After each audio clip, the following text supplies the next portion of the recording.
Hola, Hola, ¿qué tal? Buenas tardes. ¿qué tal, Hola, Silvia? buenas Buenas tardes. tardes. ¿Qué tal? Un gusto de conocer a la profesora. Bueno, al Y contrario, gusto el mío. Lástima no poder estar ahí en un lugar tan lindo. Nos reímos Justo, porque recién justo estábamos hablando de estábamos eso. hablando de eso, de que nos han pedido cada uno de las personas que han tenido la gentileza de ser los disertantes, de que qué lindo lugar y hemos quedado comprometidos en que vengan. Así que bueno, extendemos también en Bueno, algún momento. Ojalá que podamos hacer algo más, Contar con más los, cercano. sí, sí, contar con los medios para traerlo, sí. Em, ¿Te parece que la presente la doctora? Así podemos, no Sí, sé sí, si... sí, sí, estamos en horario, estamos muy bien, así que Buenísimo. Bueno, la doctora Cecilia von Reichenbach realizó el doctorado en física en la Universidad Nacional de La Plata y luego de 10 años de trabajo en temas de física teórica de altas energías, cambió la orientación de sus investigaciones, tanto en la Universidad Nacional de La Plata como en el CONICET, hacia la comunicación pública de la ciencia y la historia de la física en Argentina, específicamente en la Universidad Nacional de La Plata en las primeras décadas del siglo XX. Sus investigaciones se basan en los documentos e instrumentos científicos del Museo de Física del Departamento de Física de la Facultad de Ciencias Exactas, del que es directora. Es profesora en una cátedra mixta de Física General en la Facultad de Humanidades y está a cargo de la dirección de museos de la Facultad de Ciencias Exactas. Muchísimas gracias por estar acá compartiendo este espacio con nosotros. bueno, es un placer. Y bueno, en principio yo cuando me ofrecí a preparar esta charla, no tenía muy en claro qué era lo que podía contar en 30 o 40 minutos que le sirviera para algo. Entonces, eh, quiero decir, no voy a hacer una súper retrospectiva de la historia desde la física del país en estos minutos, pero me gustaría contarles algo que, primero que la historia no está toda escrita. De hecho, mi incursión en la historia tuvo que ver con eso, con que lo que yo necesitaba saber no estaba escrito, entonces tuve que ponerme a investigar. Eh, y que la historia que está disponible fue escrita en general por físicos, eh, dentro de algún contexto de los físicos que eran protagonistas de la propia historia que escribían, algunos sin ninguna preparación formal en historia, como es mi caso, algunos otros sí, que son físicos y además historiadores, eh, pero que hay mucho por leer, hay mucho por escribir. Y también contarles que la historia de la física en el país no se hizo de una forma organizada, como una política general para institucionalizar la investigación y la enseñanza, sino que comenzó como iniciativas puntuales, en general ligadas a los primeros investigadores y docentes, y cuando se institucionalizó fue a través de las universidades. Eh, y se hizo un poco más tarde que en otros países de América, pero se hizo con una impronta de dedicación y de capacidad que logró que en las primeras décadas del siglo XX la física en Argentina tuviera un alto nivel a nivel a un nivel internacional, ¿no? Eh, bueno, no es de extrañar que no haya habido una política orgánica para la instalación de la física como disciplina promotora de investigación y desarrollo tecnológico, eh, dados los perfiles de país a los que aspiraban los distintos gobiernos que hemos tenido. Pero bueno, por eso mismo es interesante mirar a ese pasado y vincularlo con los distintos modelos propuestos, ¿no? Sí, sí, Eh, totalmente. De hecho, coincido. Y es interesante el planteo que está presentando de cómo fue organizada esa historia de la física en nuestro país. Y no para no presentarla como algo ya definido, acabado, sino que también cruzarla con los propios entretelones propios perdón, de cada gobierno bueno, que la fue gestando, ¿no? sí, sí. Em, Y las yo, propias tensiones dentro de la claro. comunidad, ¿no? Ujú. Em, Yo me desconecto la cámara por una cuestión, así ya queda usted frente al público, y después hacemos una ronda de preguntas en el chat, porque estamos transmitiendo directamente a YouTube, ahí están todos nuestros oyentes, así ya puede dar la charla tranquila. Bien, Muchas muchas gracias. gracias. Entonces vamos a empezar por compartir algo más formal, ¿sí? Bueno, como contaban hoy, yo trabajo en el Museo de Física, y me interesa la comunicación pública de la ciencia, y fue a raíz de querer saber la historia de los instrumentos que componen la colección que empecé a indagar en la historia, y bueno, terminé investigando en eso y escribiendo un poco. Y voy a citar a Diego Hurtado de Mendoza, que es uno de los físicos que además es historiador, y que dice que para una tradición en crecimiento, como la nuestra, el pasado puede ser tan complejo, cambiante y por lo tanto debatible como el propio presente. De hecho, muchos de los trabajos que se han publicado, indagando los antecedentes de algunas instituciones, se contradicen con la historia oficial, digamos, la historia escrita por los protagonistas, o por lo menos no siempre se contradicen, pero sí que muestran facetas que habían estado ocultas, ¿no? La historiografía, o sea, las fuentes para estudiar la historia de la física son básicamente dos, que son unos libros sobre la evolución de las ciencias en la República Argentina, que hizo la Sociedad Científica Argentina cuando cumplió 50 años, y que fueron escritos por Ramón Loyarte, que fue uno de los primeros físicos argentinos, que abarcó el periodo 1910-1922. Fíjense que acá se está poniendo como inicio 1910, pero hay antecedentes, y yo ahora los voy a contar un poquito. Y Federico Westerkamp hizo un trabajo muy completo del año 23 al año 72. Esos libros están a disposición en muchas de las bibliotecas. El de Loyarte está digitalizado y disponible en la página del Museo de Física. El de Westerkamp estaba en proceso de digitalización cuando nos agarró la pandemia, así que supongo que en breve vamos a poder tenerlo en forma digital. Digital y de acceso libre para quienes lo quieran consultar, ¿no? Y después hay un libro del 2012 que se hizo a instancias de la Asociación Física Argentina, coordinado por Diego Hurtado de Mendoza, en que está la historia de muchas de las instituciones en las que se investiga y se enseña física en el país. Y hay otros libros que, por ejemplo, la historia de la física, la historia de ciencias exactas de la UBA, la Facultad de Exactas de la UNLP, o libros sobre algún personaje, Gaviola, Balseiro, etcétera, que son libros que abarcan un periodo, o una institución, o un personaje. Y estas son las bases en las que uno puede buscar información.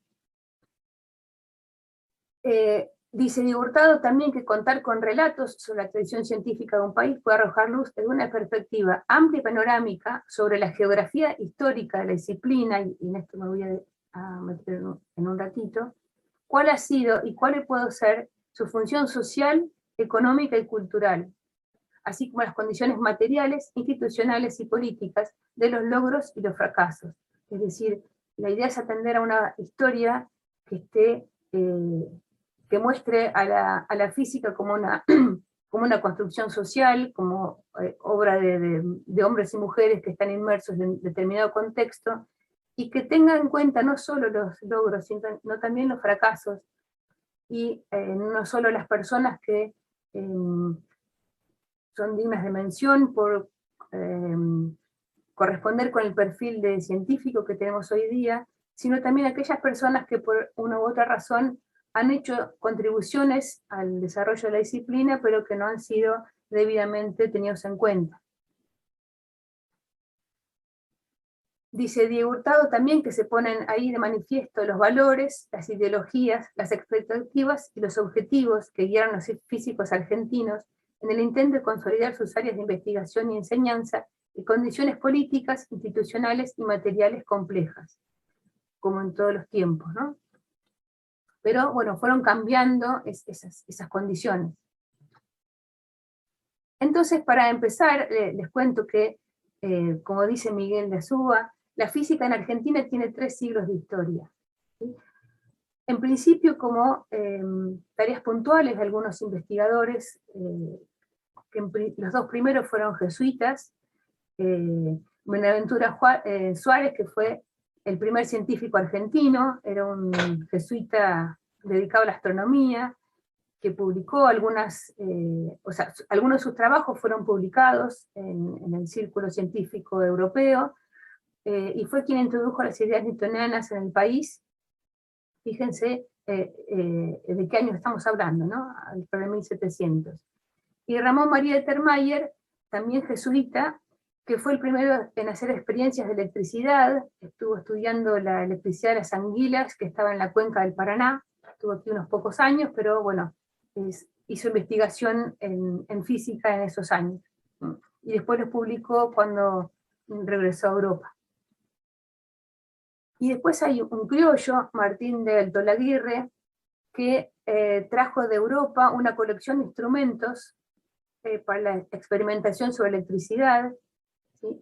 Alrededor del 1800, la electricidad era una curiosidad, supuestamente estos instrumentos fueron traídos y utilizados para ser puestos en funcionamiento para amenizar tertulias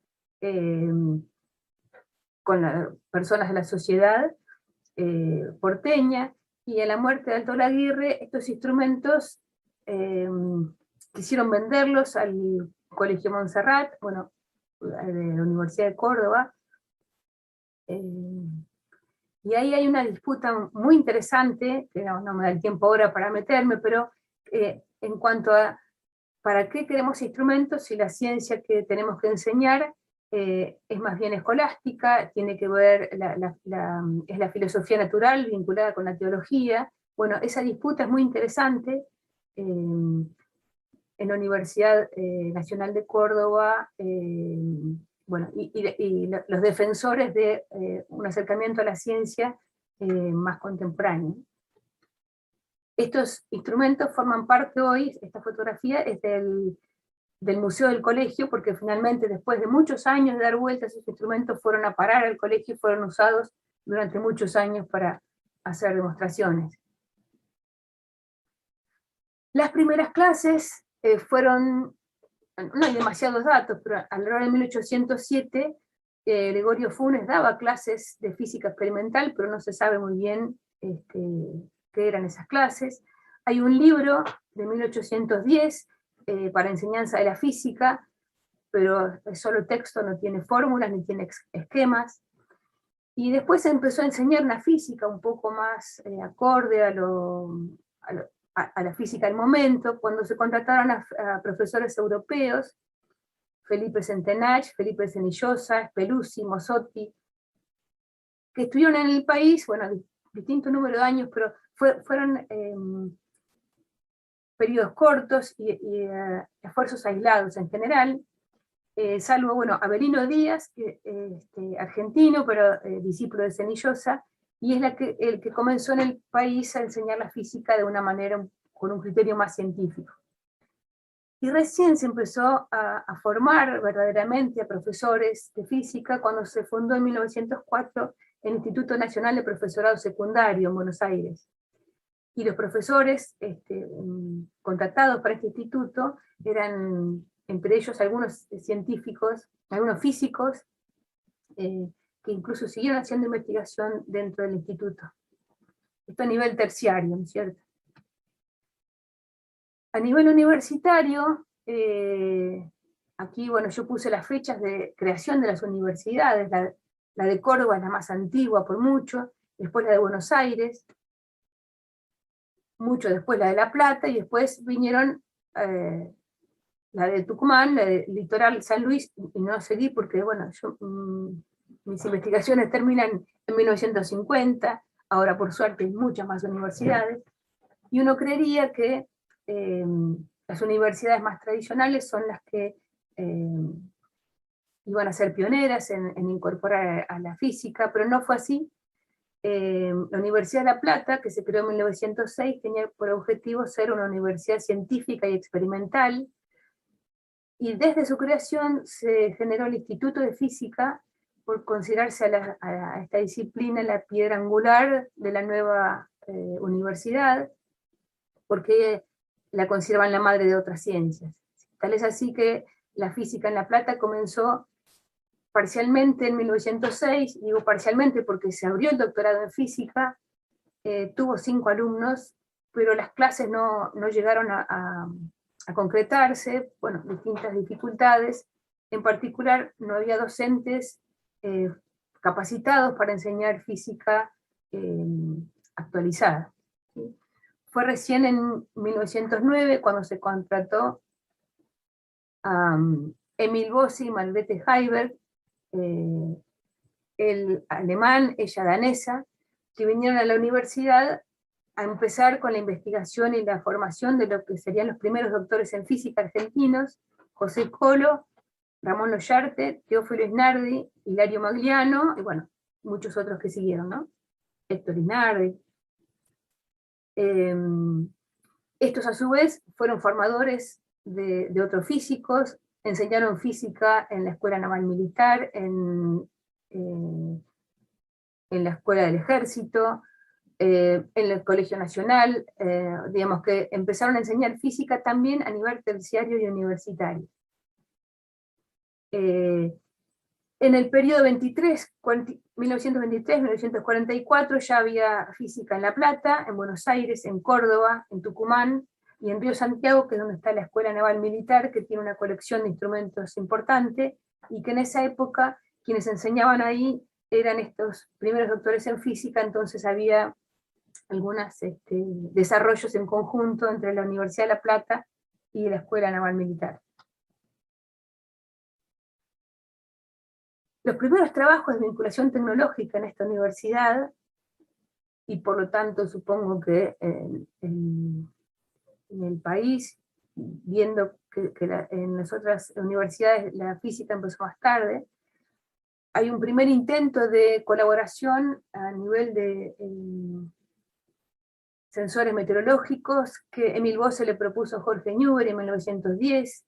En 1928 se estableció un método para, con técnicas espectroscópicas, estudiar la calidad de la yerba mate, que tenía adulteraciones, y cuando era molida muy finita no podían detectarlas, pero con estas técnicas espectroscópicas sí.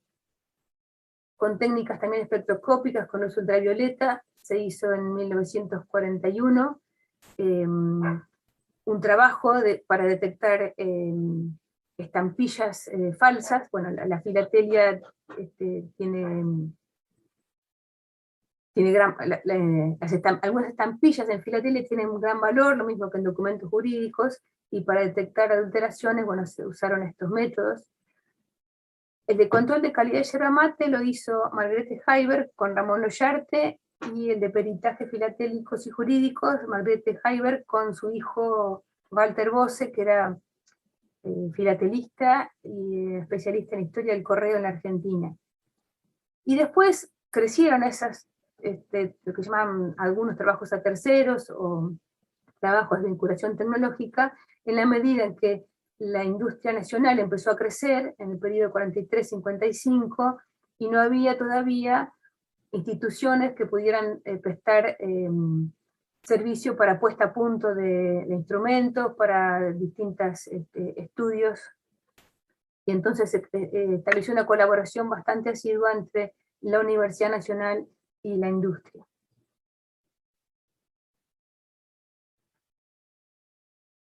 Los personajes más destacados en la historia oficial, digo oficial, escrita por Ramón Loyarte, que es lo que quedó, ¿no es cierto?, lo que quedó escrito. El más importante, que es considerado actualmente el padre de la física en La Plata, fue Emil Bose, que llegó en 1909, después de una trayectoria, era joven cuando llegó, pero tenía una trayectoria bastante importante como investigador y en la gestión de institutos de investigación en Alemania y en Polonia. y tuvo que instalar el Instituto de Física de la universidad, que ni siquiera tenía un edificio apropiado, tuvo que gestionar un edificio, acondicionar el edificio, empezar a enseñar física y a investigar en una ciudad muy nueva. La Plata había sido fundada no muchos años antes, no tenían electricidad más que el tendido del tranvía, que era de alta tensión, no había técnicos especializados que pudieran soplar vidrio, hacer mecánica de precisión, es decir, todo lo tuvo que hacer él con su mujer, Margarete Heiberg, y se encargó de la formación de los primeros físicos argentinos que ya habían ingresado a la universidad, pero no habían tenido más que unas clases muy básicas, y realizó una formación muy paso a paso, muy cercana, por lo que cuentan los testimonios de sus alumnos, y realizó investigaciones aquí en temas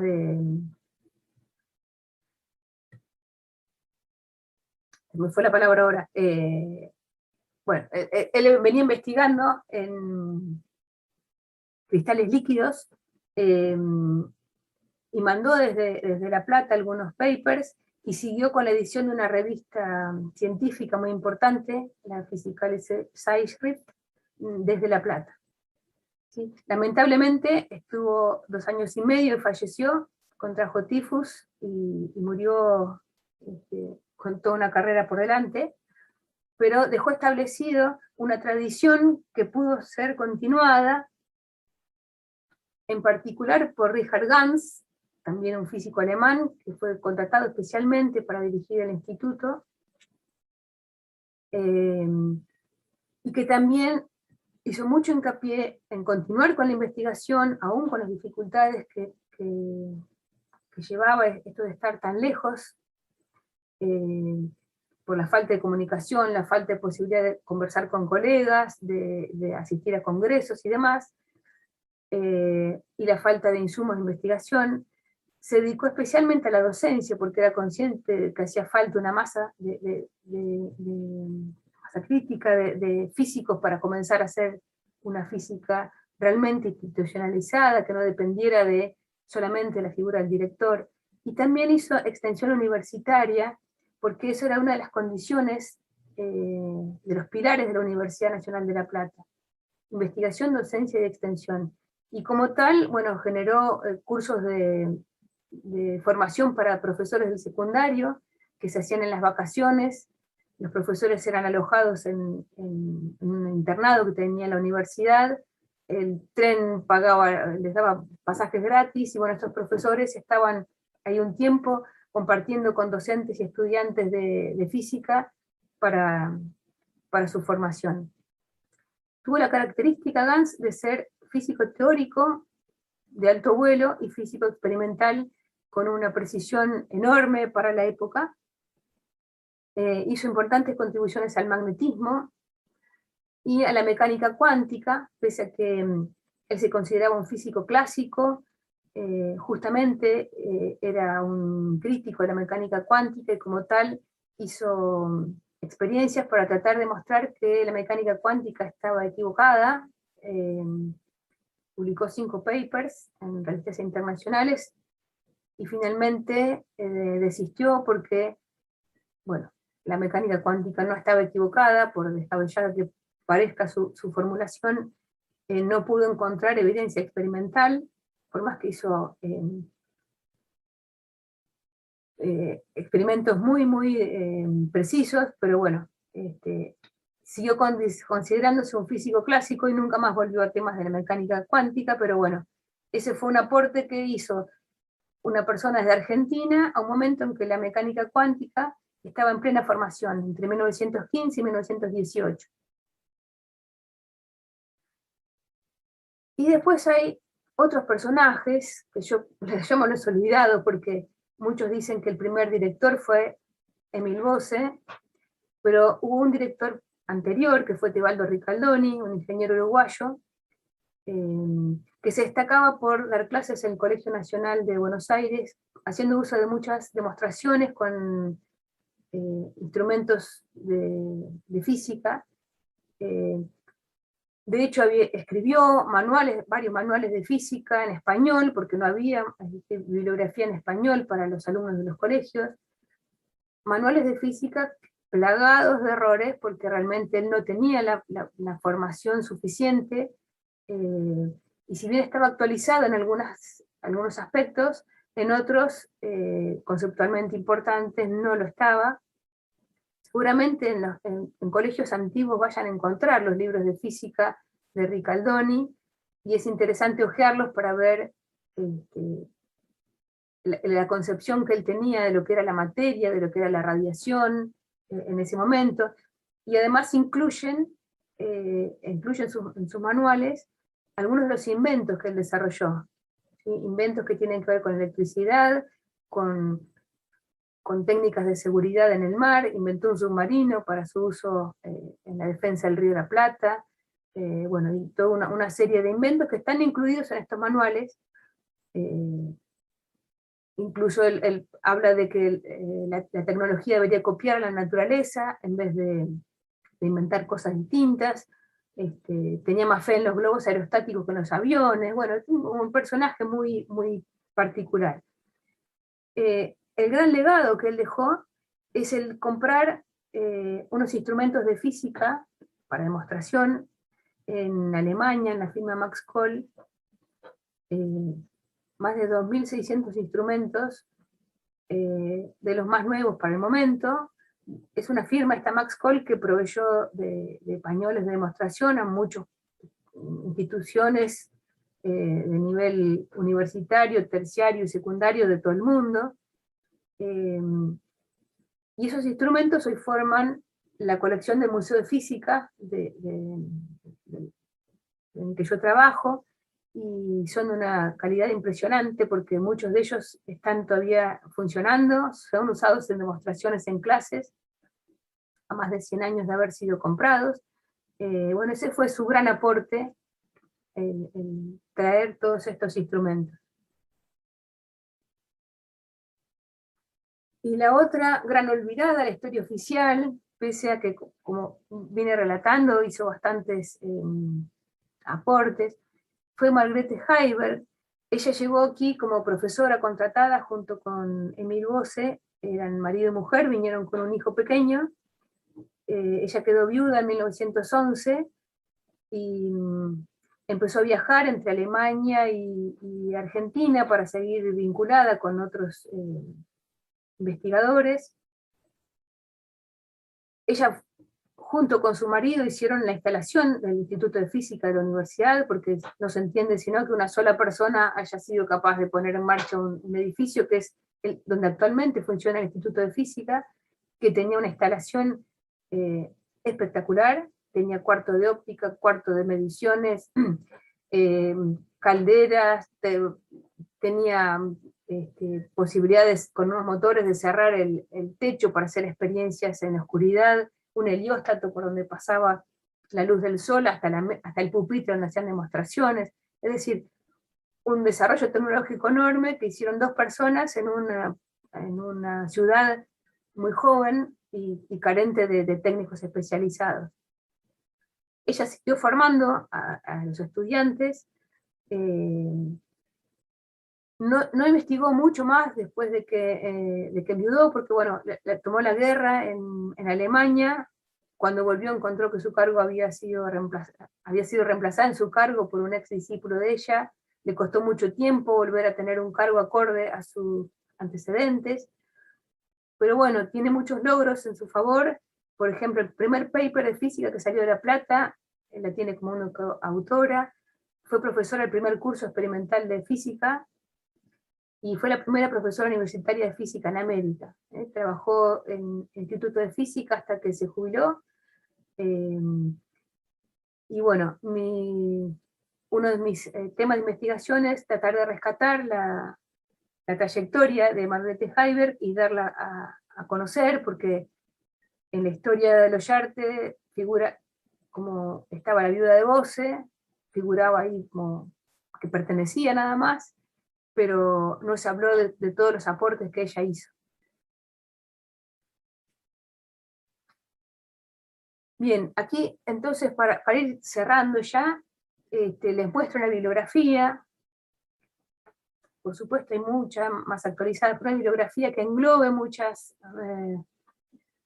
facetas de la historia de la física en el país. Es este libro de la física, los físicos argentinos, escrita en colaboración por varios autores, uno de cada universidad nacional, digamos. Solo falta, me parece que solo la UBA, porque justo estaban escribiendo ellos un libro aparte, con la historia de la Facultad de Exactas. Y después, en la página del Museo de Física, que aquí tienen el link, hemos ido subiendo trabajos de investigación hechos en historia de la física, pero también estamos digitalizando documentos. Por ejemplo, el libro de Loyart está digitalizado, los libros copiadores, donde se anotaban están las cartas escritas por Emil Bosse, por Richard Gans, el archivo de Margrethe Heiberg, donde estamos poniendo todo lo que averiguamos acerca de ella, como para que las personas que quieran investigar sobre su trayectoria tengan ahí material. Bueno, también hay algunas investigaciones en museología y en educación, pero esto ya no viene a cuento de esta charla.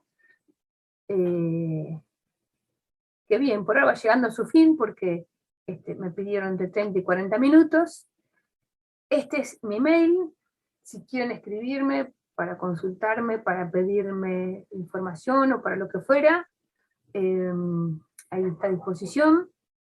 Y bueno, me gustaría ahora, si quieren charlar o comentar o hacer preguntas.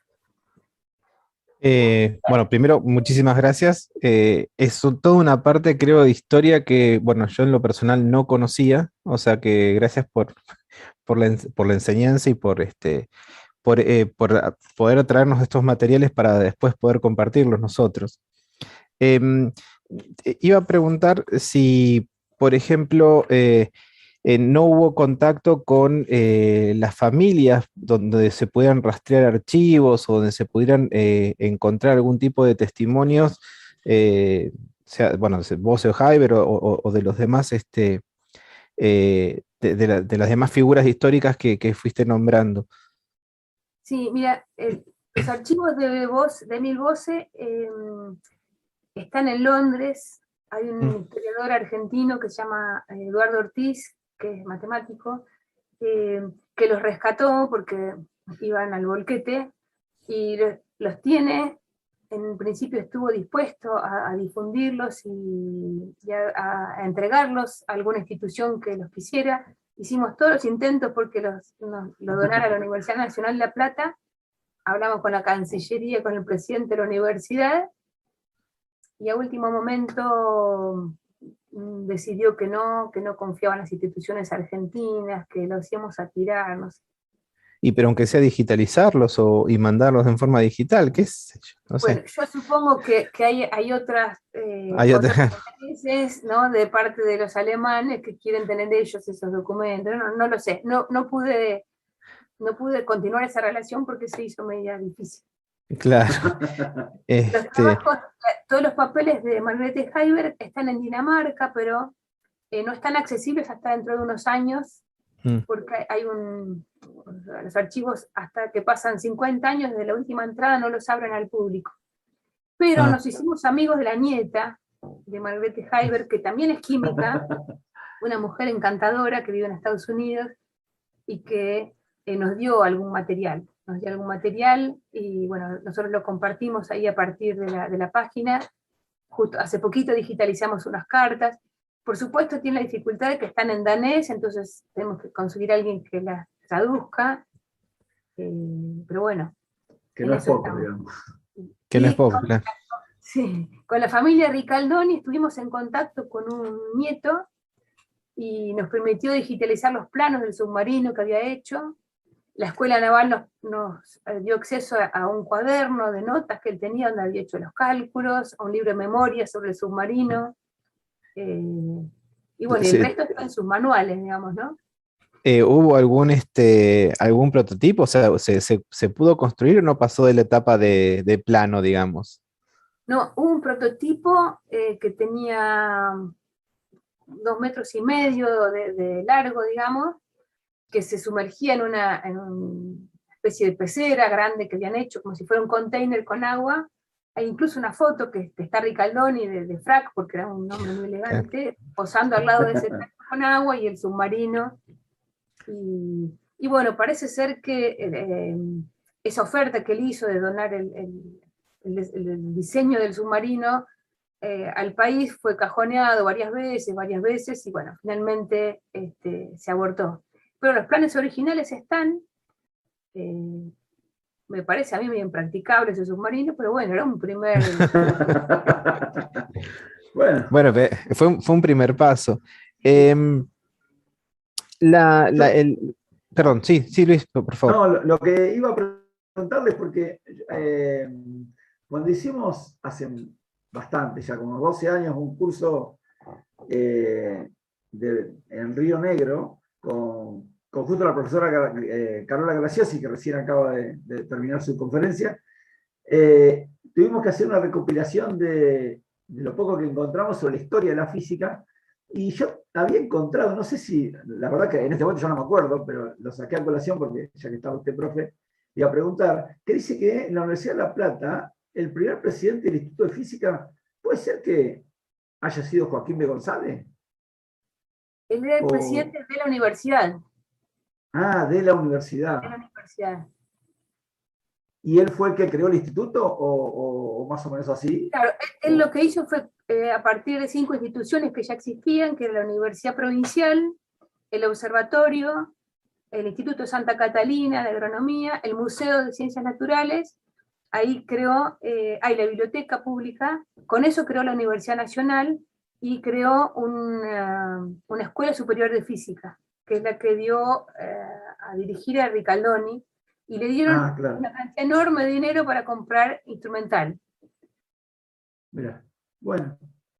Sí, yo me quedé con la duda porque estaba mirando y la iba siguiendo con los datos que habíamos sacado en ese momento, que habíamos investigado y me había quedado la duda porque en realidad era todo bastante desde acá, digamos, toda la investigación la hicimos desde acá y hace 12 años atrás no había tanta información en Internet como hay hoy, no había tantas cosas digitalizadas y bueno, medio fragmentado, pero por lo menos teníamos la idea, la tenemos un poco de idea de cómo se desarrolló de alguna manera y aparecieron nombres como Félix Cernuschi, que aparentemente había sido o discípulo o quiso ser discípulo de Einstein en la Argentina, ¿puede ser?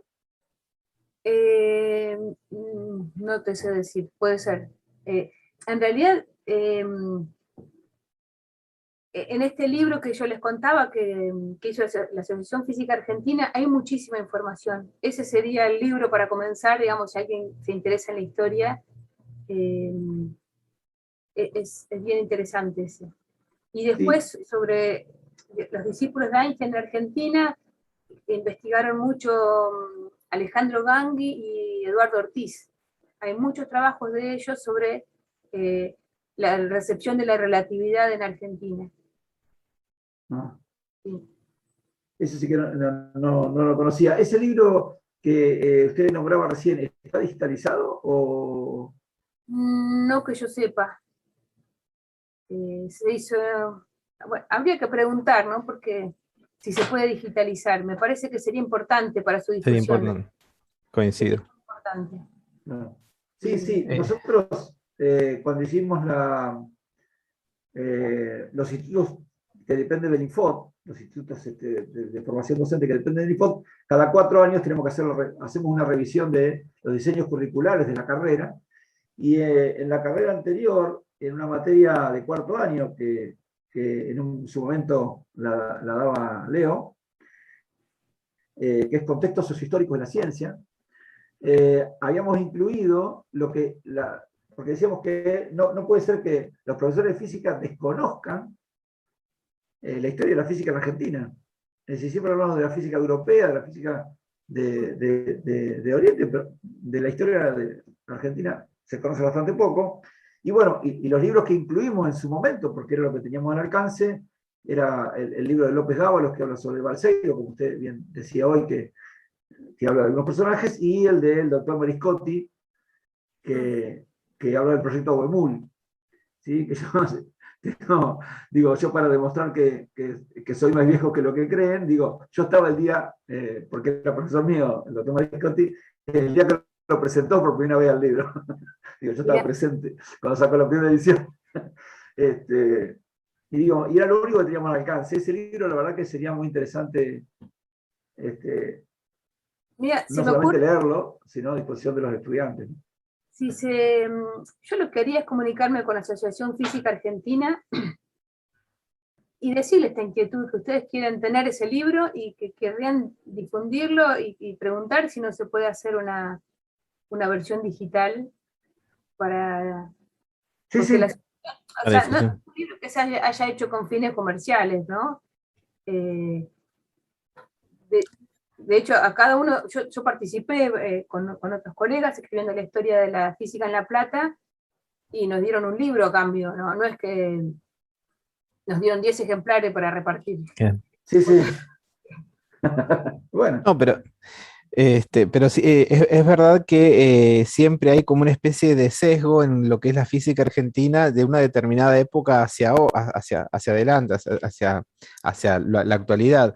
Y hay un montón de datos. Yo, por ejemplo, lo de Alto Laguirre lo desconocía, eh, que bueno, que más allá que parece presentado solamente como un fenómeno de distracción o un fenómeno así para entretener, eh, todavía me cuesta pensar de que no haya habido algún tipo de, ¿cómo decirlo?, de primeros esbozos de actividad científica, sobre todo teniendo en cuenta que, no sé, pasamos por un montón de guerras, tanto de independencia como civiles, y que era necesario en algún momento fabricar algún tipo de armamento y eso, por lo menos, a ver. Nos han vendido en la escuela tradicional todo lo que fue la campaña del cruce de los Andes, donde se diseñaban transportes, se diseñaban bueno, los cañones y todo, y toda esa tecnología o esa La ciencia logística, en realidad, aplicada, ¿no? claro, esa ciencia La aplicada que logística. no haya claro, que no haya quedado ningún tipo de testimonio, que no haya quedado ningún em, sí, ningún registro. A mí por lo menos me llama bastante la atención. Sí, se hizo, Belgrano hizo una escuela de matemática, justamente porque vinculado con digamos, la necesidad de tener una escuela de náutica y demás. Esa escuela de matemática fue muy, así como nació con mucho apoyo, fue muy cuestionada, de hecho después fue desarmada porque, digamos, enseñaba demasiado a pensar. Claro, Claro. claro. Sí, Era es peligroso, bastante, digamos. era peligroso, claro. Em, una pregunta, con respecto a la parte de las fuentes que uno puede tratar de indagar, ¿qué tanto ha sido condicionada por lo menos las ideologías de distintos gobiernos que han pasado en la historia de nuestro país? O sea, es evidente que ha habido censura sobre algún tipo de producción científica argentina.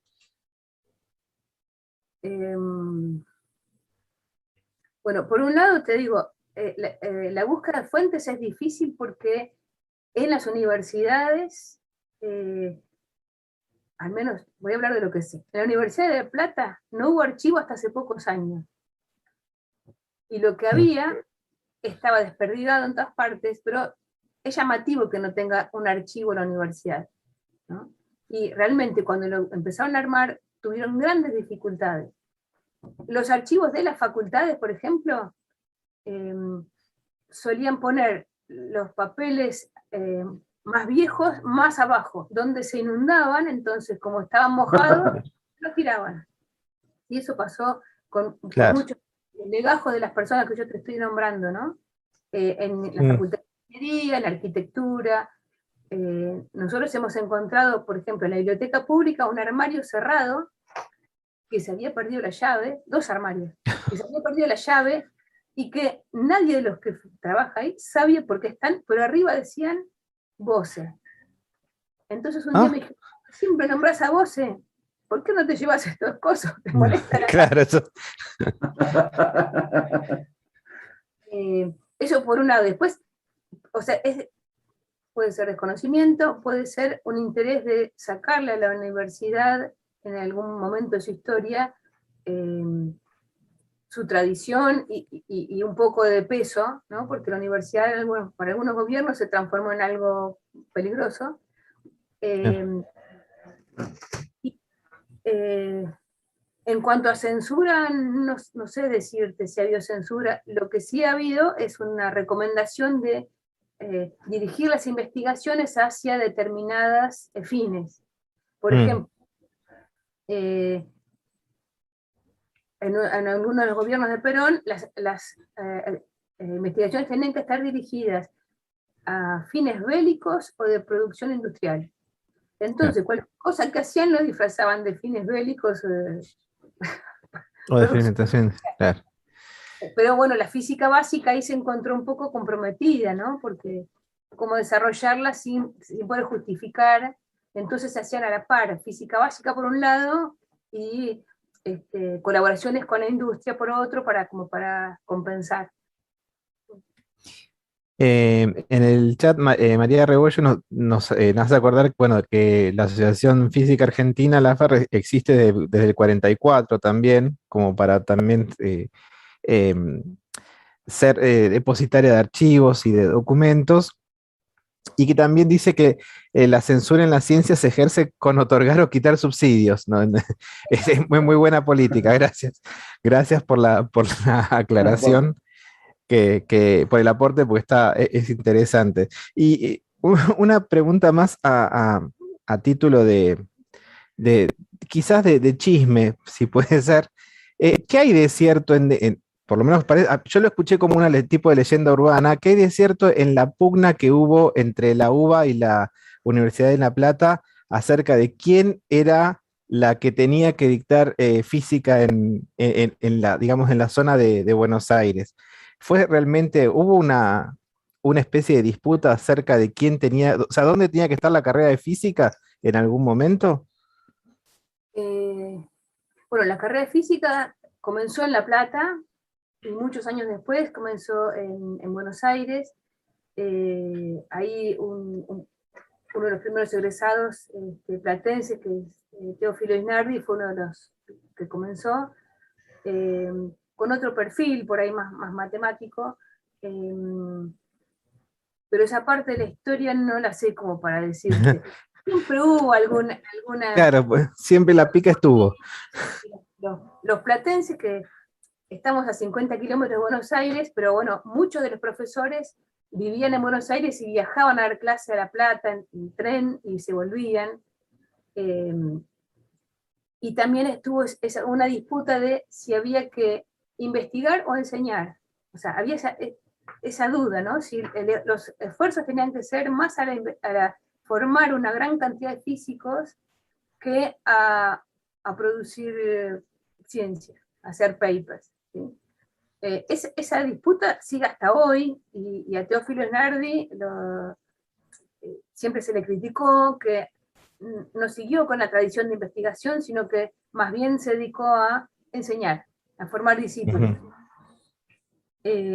Bueno, hay que ver en el contexto en el que estaban, qué parte de razón tenía cada uno. Es cierto que en los primeros años digamos, de 1909 a 1925, el Instituto de Física de La Plata era uno de los mejores del mundo, ¿no? Pero en realidad no era una gran institución, sino personas que eran muy productivas, ¿no? Emil Bose, Margrethe Heiber, Richard Gans, ellos eran capaces de producir papers en sintonía con lo que se estaba investigando en otros países, y a la vez formar gente y a la vez pelearse con las autoridades porque no les daban dinero, o con la aduana porque les velaba las placas fotográficas cuando querían ver que tenía la caja. Pero digamos, no es que había un gran cúmulo de físicos que estaba trabajando, eran ellos con sus discípulos. Entonces,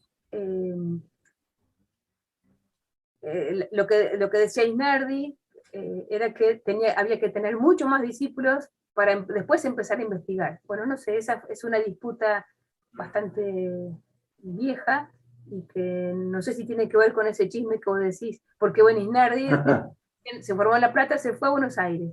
Claro. Entonces la disputa ahí quedó.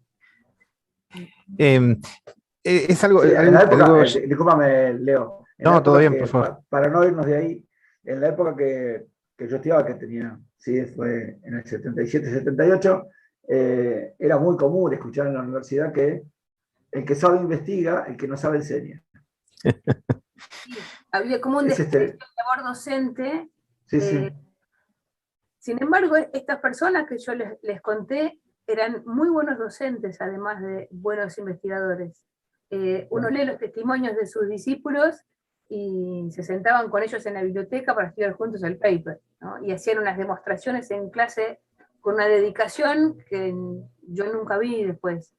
Escribían textos en español para que pudieran estudiar, o les gestionaban cursos de alemán para que pudieran acceder a los papers, que en esa época eran en alemán.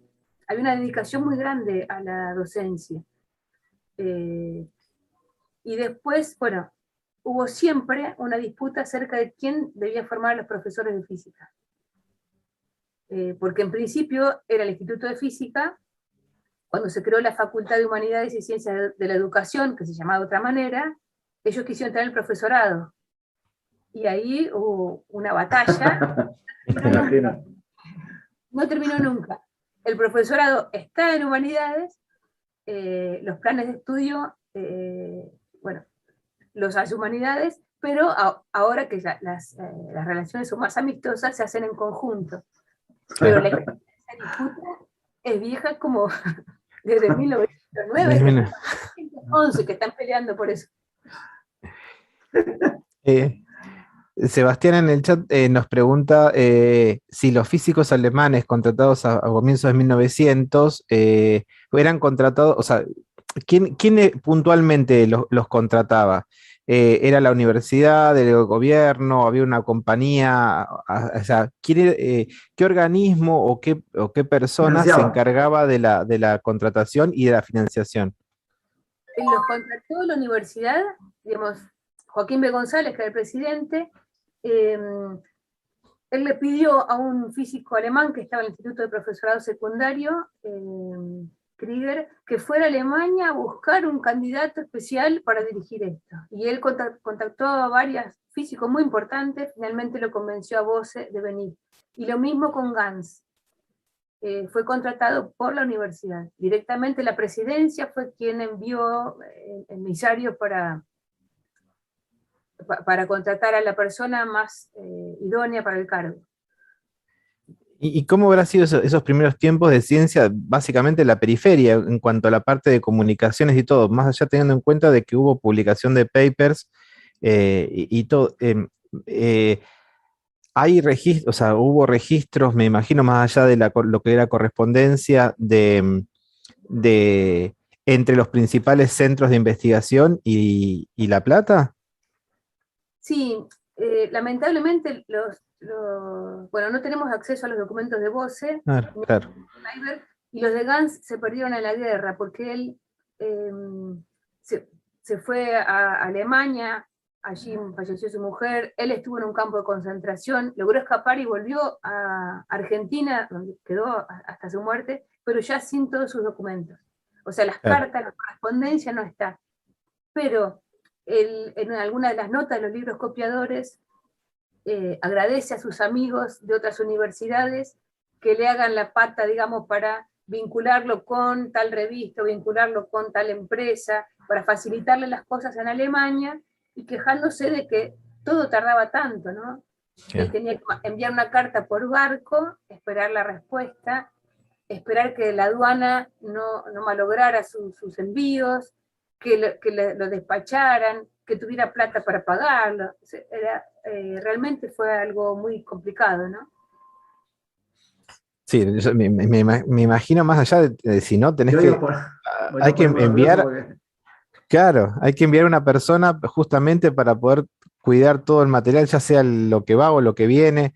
Sí, además, bueno, obviamente que no era la manera, pero es interesante y además creo que es una obligación poder rescatar a estas personas y darle el lugar que se merecen, porque es como que uno los ve como que han pasado casi sin penas ni gloria, más que nada en el hecho en la formación de cualquier profesorado de física en cualquier lugar de la República, ¿no? Eh, o sea, conocer los antecedentes de lo que es la física en Argentina, me parece que, bueno, que es algo que hay que revalorizar y poder colocarlo en el lugar que corresponde. Exactamente, sí. Sí, Y hay un sí, sí. comentario que hicieron en el chat. La Asociación Física Argentina se creó en el 44 en La Plata. En La Plata. En una confitería que ya no existe más. Bueno, bien. Muchísimas gracias por la información, y bueno, y por la buena predisposición por el mail y para poder visitar las páginas del museo. Sí, Sí, lo que tenemos en el archivo del Museo de Física, que es toda la documentación que hay del antiguo Instituto de Física que hemos encontrado, lo que no está digitalizado, pero lo digitalizamos a pedido, digamos. Hay tal cantidad de cosas para digitalizar que vamos digitalizando en la medida que nos piden. ¿Sí? Así que si alguien Buenísimo. necesita algún documento, nos consulta y si lo tenemos, lo digitalizamos y lo subimos a la página. Muchísimas gracias. Bueno, la verdad que agradecidos porque nosotros, bueno, aparte de ser un instituto chico, somos bastante nuevos, hace 6, 7 años que estamos, así que no tenemos nada, ni libros tenemos de física, pero todo lo que tenemos está digitalizado, o lo tenemos los profes y los prestamos. Y sí, no, o sea, la institución no tiene libros. Claro. O sea, el instituto no tiene libros. Le pediría a la Asociación Física Argentina que les mande ese libro de historia, me parece que es importante. Sí, lo vamos a poner en campaña. Después te voy a pedir bien los datos del libro, así lo pido bien detallado y no le hago para no errarle, digamos. Y sí, vamos a manquearle como digo tantas cosas. Nada más. ¿Qué puede pasar? Digamos, que nos digan que no. Digan que no. Les quería comentar también que en el Museo de Física escribimos 3 libros, algunos destinados a docentes, otros a público general, pero que pueden servir también para las clases y que tienen descarga gratuita el PDF ahí. Genial. Perfecto, genial, buenísimo. Genial. La página, revolver ahí un poquito, están los libros para bajar. Perfecto. Bueno, mil gracias. Muchísimas gracias y gracias por como toda la gente que participó y que no dudó en colaborar con nosotros. La verdad que nos seguimos maravillando de la generosidad de nuestros docentes, que si bien algunos los conocemos, otros ni siquiera los conocíamos, nos estamos conociendo ahora poniéndole cara un poco a los que charlamos por mail, y la verdad que le agradecemos muchísimo los aportes porque siempre nos suman. Son cosas que nosotros no conocemos, no podemos transmitir lo que no conocemos, por eso convocamos a la gente que sabe, digamos. Así que desde ya, muchísimas gracias y por ahí en algún momento la molestaremos por mail para pedirle alguna cosa. No hay ningún problema. Por parte, les agradezco la invitación y la verdad que lo pasé bárbaro con ustedes y muchas gracias. Poder ir a visitarlos. Sí, extendemos la invitación. Seguimos extendiendo invitaciones nosotros. Muchísimas gracias. Muchas gracias.